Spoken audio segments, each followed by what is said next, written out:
My name is Brooke Tellis. I'm a nursing student at the University of Toledo, and this is my student ID. And I consent to this video. And my name is Mackenzie Shanoski. This is my student ID, and I'm going to be doing a head-to-toe assessment today. So I'll start with a 360 sweep. Excuse the dogs. Again. Show you the floor.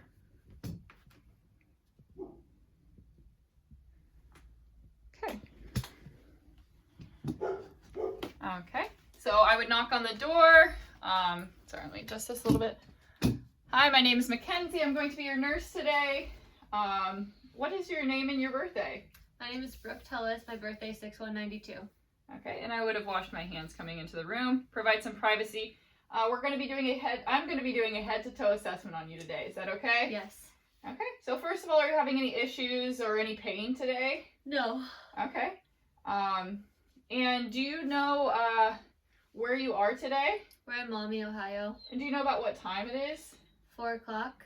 Okay. And do you know why you're here? For a checkup. Okay. So her level of consciousness, she's alert and oriented ×4.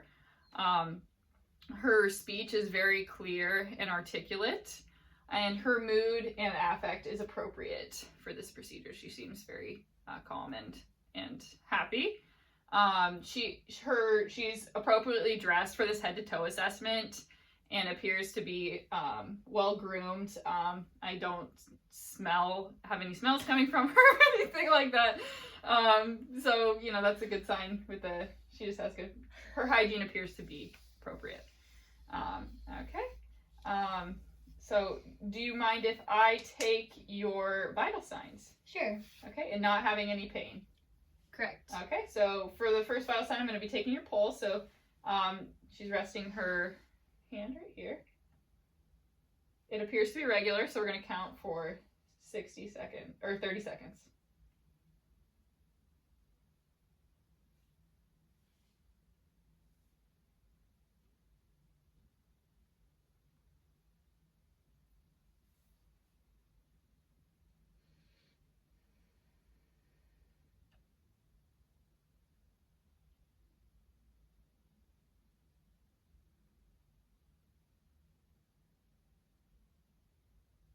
Okay, so I got 29, so multiply that by 2, that's 58. Brooke is a runner, so she's normally a little bradycardic, so under 60 is normal for her. The pulse was regular, elastic, and I'd probably give it a strength of 0.3, plus 3, sorry. So if you just want to go ahead and put your arm right here. Okay, just breathe normally for me.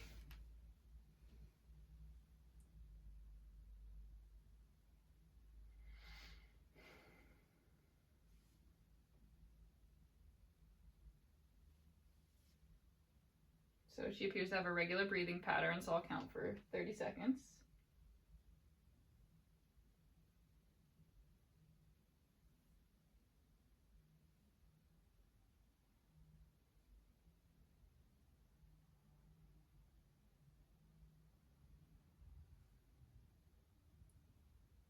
Okay, so I got her respiratory rate as 12, and it appears to be regular, unlabored. She's not using any accessory muscles or in any tripod position when breathing. Okay, so next I'm going to take your blood pressure.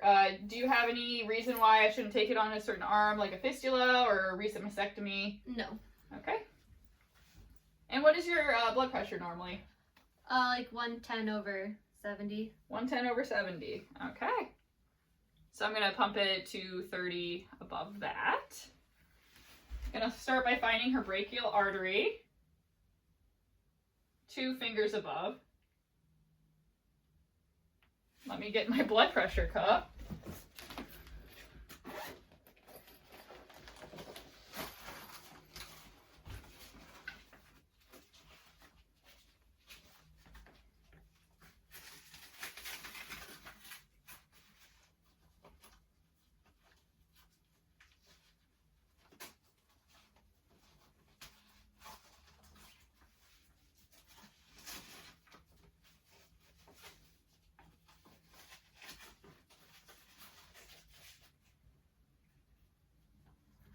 just put this right here. Okay, thank you. So I'm going to pump it to about 140.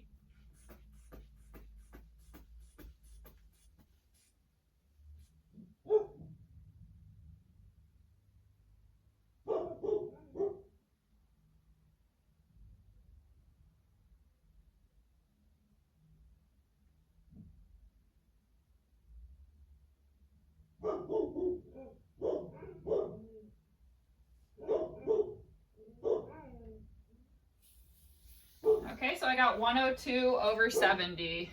So that is within the normal ranges of blood pressure. Okay. Okay.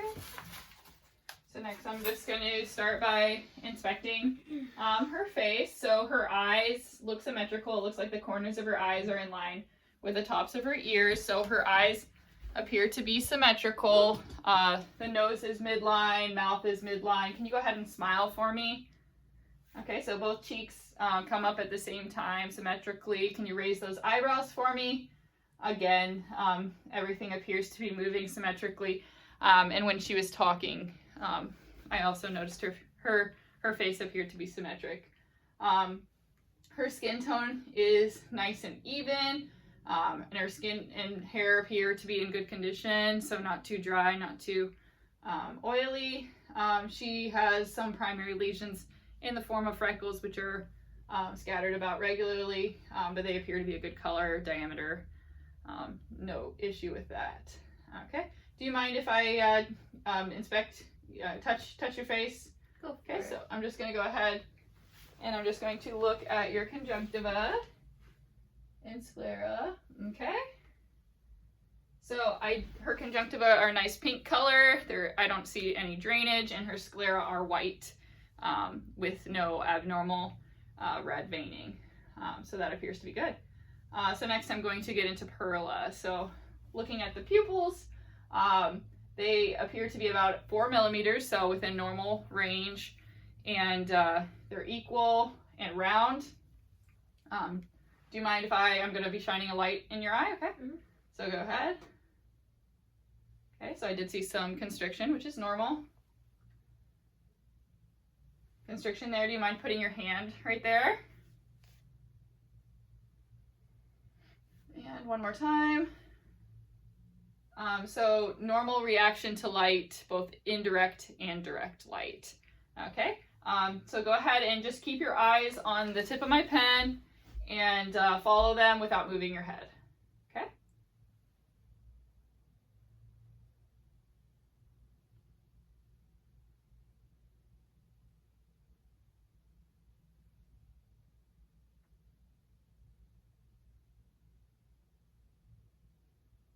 Okay, one more time. Okay, so both eyes appear to accommodate well, and they both kind of converge. They converge at the same time. When I was doing the positions test, I did not see any nystagmus or any jerkiness of movement, and both eyes also move at the same time, so no strabismus. Okay, so we've got our eyes. So next I'm going to go ahead and I'm going to inspect the chest wall. So it appears to be flat. I don't see any barreling. Do you mind? I'm going to come behind you. Mm-hmm. I'm going to just kind of touch the chest wall. Go ahead and breathe in. Okay, so on both sides, the chest appears to expand equally, bilaterally. Okay, so I'm going to go ahead and I'm going to listen to your lung sounds. So each time I move the stethoscope, I just want you to take a full breath, so in and out, just normally. Okay, so let's go ahead. We'll start right up here. And over here.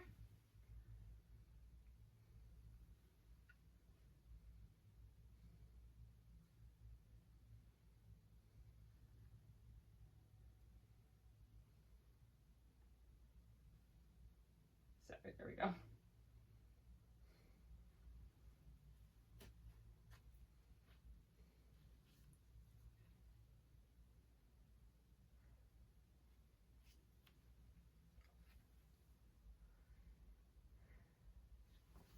And we're ending on that mid-axillary position. Breath sounds on the anterior chest wall, they are clear, and they are clear bilaterally. Okay, so I'm going to go ahead and listen to those posterior breath sounds. Thank you. Okay, so same thing when I move that stethoscope, taking breaths. Okay.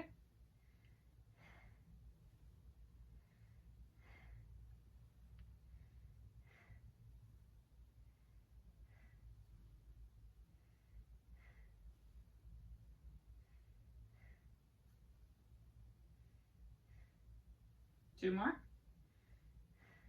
And last one. And again, those breath sounds are clear bilaterally. Okay, so if you want to go ahead and turn around for me. Do you mind if I listen to some heart sounds for you? Yes. Okay. There you can. Okay, so you can go ahead and relax. Okay, so let's see. We need to start over on that right side. We're going to start with the aortic. So that second intercostal space on the right side is going to be that aortic.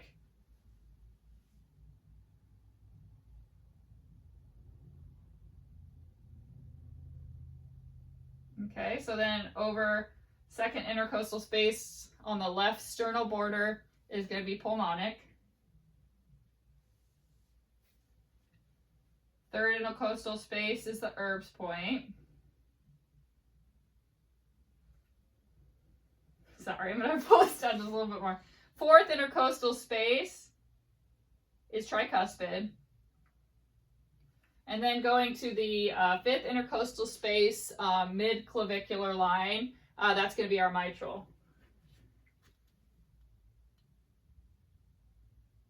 And I can really hear her pulse well there. So listening to those heart sounds, I did hear the S1, S2 heart sounds, and I didn't hear any extra heart sounds. So that all sounded good. I'm going to go ahead and inspect the arms. So again, her coloring looks good. She does have primary lesions in the form of freckles scattered about. She does have normal hair growth. So primary lesions in the form of freckles. She does have a small keloid scar. I believe that's a secondary lesion on that side. Are you having any pain in your joints? Any numbness and tingling? No. Okay. Sorry, I'm out of the picture now. Okay, do you mind if I palpate your arms? Okay, so her temperature is good. It's warm.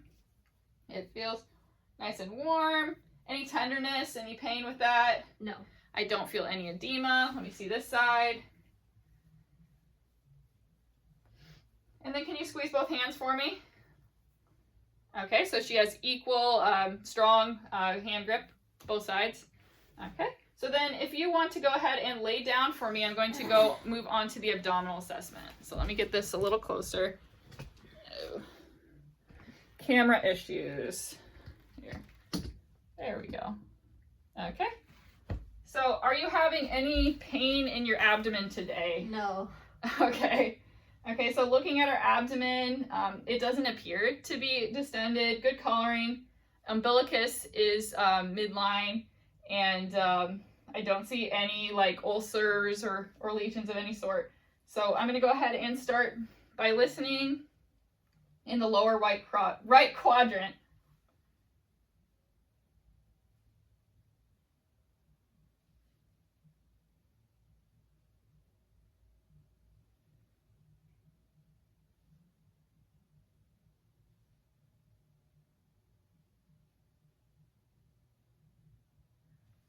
Okay, so I hear active bowel sounds. It's probably going to be around 15 to 20 bowel sounds in a minute. Do you mind if I palpate? No. Again, no pain. If she was experiencing pain, I would make sure to end in that quadrant. So we're going to start right here. Any pain or tenderness there?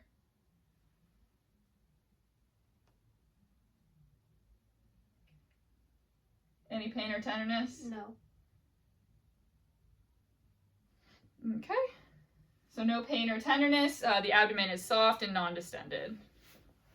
Okay. So we're going to go ahead and end. So you can, let's see.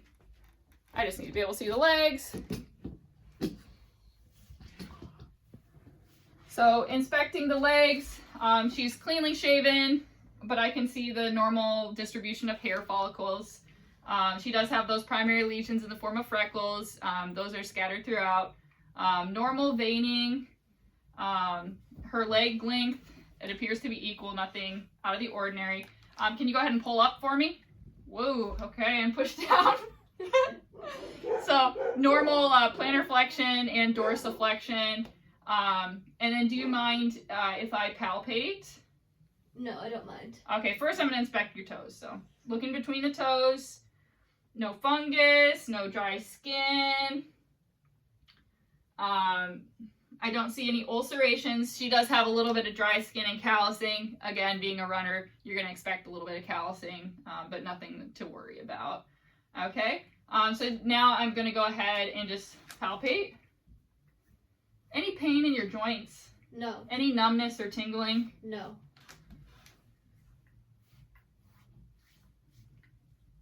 And any pain or tenderness with that? No. Okay, and I don't see any abnormal veining. So next I'm going to take her pulses. So the dorsalis pedis pulse we're going to start with. It feels nice and strong, so I'd say a +3. So next I'm going to go to the anterior tibial pulse. So I'm on that, underneath that medial malleolus. And again, that appears to be nice and strong, +3, very elastic. We'll do the other side. Dorsalis pedis, so following kind of that big toe. Again, that pulse is nice and strong, so that's going to be indicative of good blood flow, good circulation. And then we'll do that same anterior tibial pulse. And again, strong, elastic. I would say a +3. Okay. Let's see. Think if I'm missing anything. So we inspected normal skin color. We did the pulses. Okay, so next I would put the bed in the lowest position, side rails up, items in reach, and the call light in reach. And do you need anything else today? Okay, No. so I'd make sure to document that I did the assessment and wash my hands. All right, thank you.